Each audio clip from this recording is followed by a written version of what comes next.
So guys, good morning. Welcome back to my channel, Bulilit Harabasket TV. So ngayon po ay anuhin po natin ang itong mga talong, no. So katulad po ng nasabi ko nung nakaraan, no. Ito po yung mga tinanim natin in between ng pitsay. Yan. Medyo ano na po siya. Nag-umpisa na po siyang mamulaklak. At mayroon pong mga rito mga namumuuna ng mga bunga. Yan. So yan. Yan. Nag-umpisa na po yan. So ang pinaka the best po rito, no, ay atin po silang didiligan ng yung tinatawag nating fermented plant juice, no, para mas yumabong pa, kumapal ang bulaklak, no, at fish amino acid, no, para sa nitrogen at phosphorus, no. Yan. So yan po, no, dalawang linya po yan, tatlong linya po yan mga talong natin guys, no. Yan po. Yan. Makikita nyo po, no. Yan po yung mga talong natin. So pinruning na po natin, no.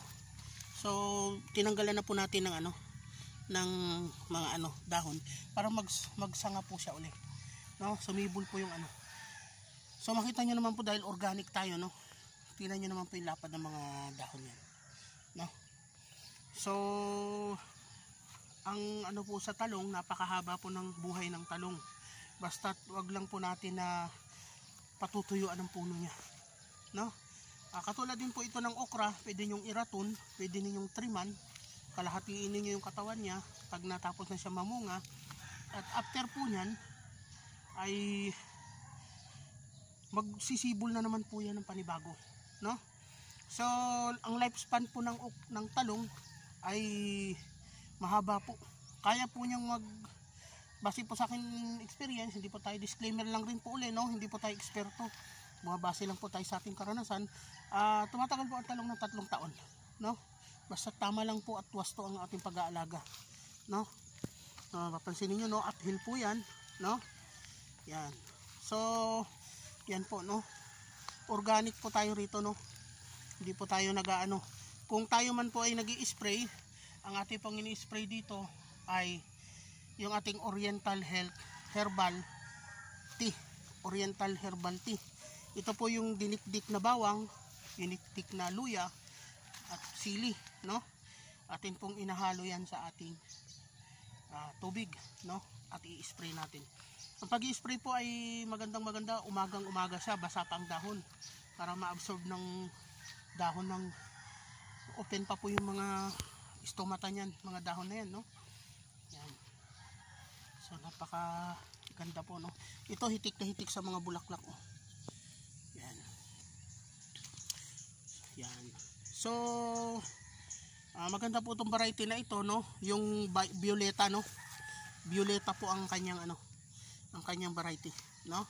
Violet na violet talaga siya, no. At matibay ito sa itong variety na ito ay nasubukan ko na. Matibay siya sa init, no. Yan. Yan. So eksakto lang ang ganda ng taas niya, no. No, tamang-tama lang, no. Kasi may mga variety na masyadong mataas, no. Mas meron din variety na mababa lang siya, no.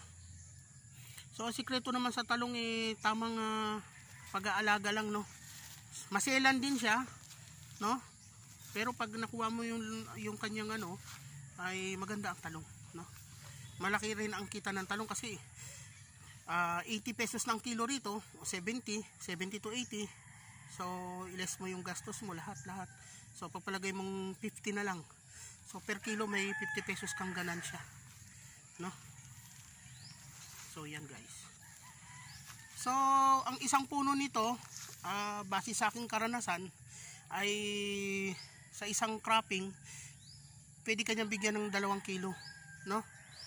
2 kilo hanggang matapos ang kanyang pamumunga, no. Pero sa talong naman kasi hanggang inaabonohan mo, hanggang inaalagaan mo siya, dinidiligan mo, ini-sprayan mo, walang hintuan bunga niyan, no.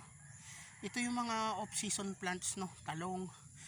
Pwede ka magtanim sa tag-ulan, pwede ka rin magtanim sa tag-init, no. Napaka ng talong. So sana guys may natutunan po tayo, no. comment below lang, no. Salamat sa mga supporter natin, no. Yan, salamat po sa mga sumusuporta, no, mga subscriber natin. So shout out nga po pala, no, sa mga OFW natin, sa mga Pinoy vlogger, no, magtulungan po tayo. So yun lang po guys, salamat.